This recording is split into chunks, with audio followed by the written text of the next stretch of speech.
Trump's attempt to use this attack to justify his ballroom is clearly absurd. But again, it's just one of several pet projects Trump is laser focused on right now.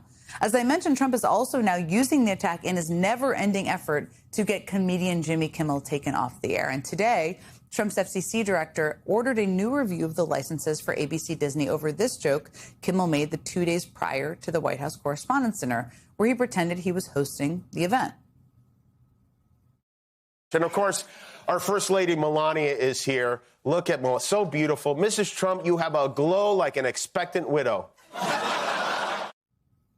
Now, again, Kimmel made that joke on Thursday, in part because they weren't going to have a comedian at the dinner, 2 days before anyone knew that a gunman would show up at the White House Correspondents' Dinner. And it's clear that the joke is about Trump's age.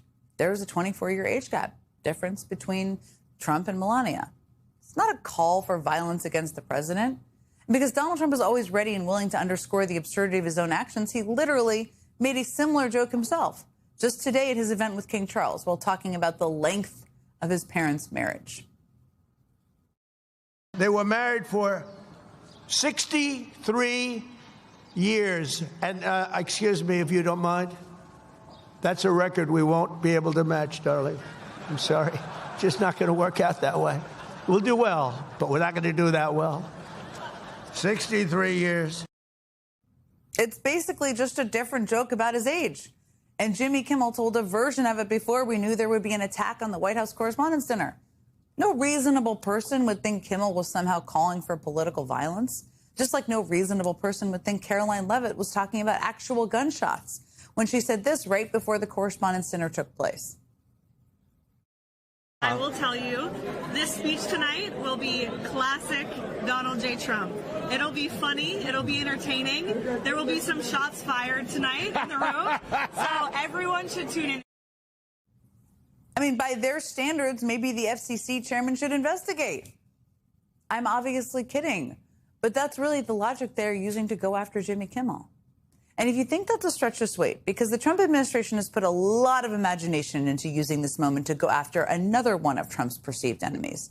Today, the Trump administration once again decided to indict former FBI Director James Comey. And you may remember that Trump's first attempt to indict Comey for lying to Congress fell apart thanks to thin evidence and the incompetence of Trump's handpicked prosecutor. So you would think that Trump's Justice Department would make sure they had something really, really strong to charge Comey with the second time around, right? Well, behold, this is the crime that the Trump administration claims Comey committed. This social media post of seashells that spell out 86-47. 86 is, of course, restaurant jargon for cancel and order, and Donald Trump is the 47th president. So naturally, the Trump administration had determined that this social media post represents a direct threat to end Donald Trump's life. Seriously, that is their argument.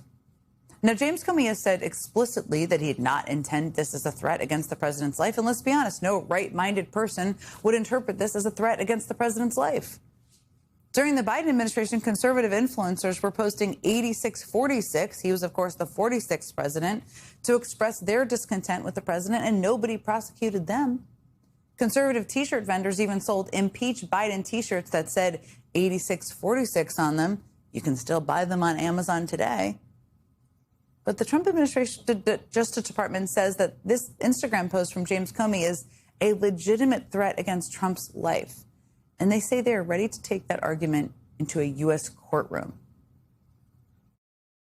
How will you prove intent when, as the director had acknowledged, Mr. Comey said he did not associate 86 with doing harm, and he took it down promptly, said it was political speech, not an intent to harm the president?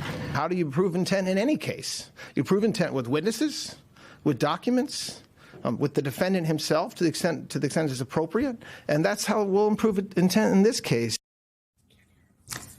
Witnesses and documents? What witnesses and documents? There are no witnesses and documents mentioned in the DOJ's two-page indictment. All of this, we're talking about seashells on a beach. All of this is just so ridiculous. We know what this is really about because Donald Trump has already tried to get James Comey indicted for something completely different. I mean, how stupid do they think the American people are? Does anyone really believe James Comey was threatening Donald Trump's life with an Instagram post of some seashells? Does anyone really believe that Jimmy Kimmel was threatening Trump's life in a comedy sketch on live TV 2 days before the White House Correspondents' Dinner? Does anyone really believe that Trump has spent the last few months fixating on drapes and finishes for his big ballroom renovation because he was so concerned about national security? This is all just a blatant attempt to use a real attack as pretext for the stuff Trump already wanted to do. I mean, this is the second time he's gone after both Kimmel and Comey. The question now is, how should we respond to a president using real threats of violence to indulge his own obsessions?